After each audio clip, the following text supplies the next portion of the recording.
Right, so then 3, the following pseudocode algorithm uses a count-controlled loop to read in 10 names and store them in the array names.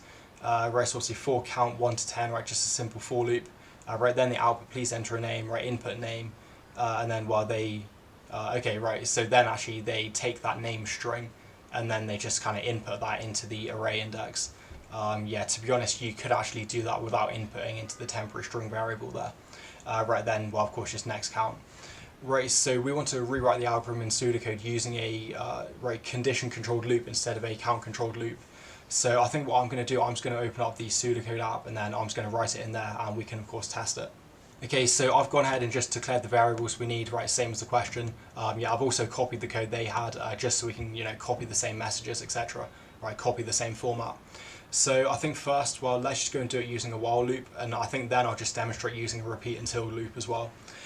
So let's go here, and in fact, sorry, yeah, not for. Right, okay, let's go count, and I think first we just want to initialize that to 0. Right, then we're going to loop, so let's go while count is less than 10, and let's just go do, because I think what we can do is, well, first we can actually increment count, because we need to increment count so that we well, kind of insert or assign to position 1. Of course, we can't assign to position 0 or index 0 since there is no index 0 in the array. So let's just go and let's go and increment that first. So if we just go count, and that's going to be equal to count plus 1. Right here, then I think this is where we can just have the message. So please enter a name. Right now, okay. So here we could actually just directly input. So we could go names count.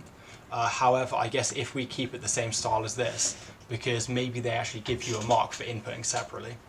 Alright, so I think what we can do, let's go input, and we'll input that into name.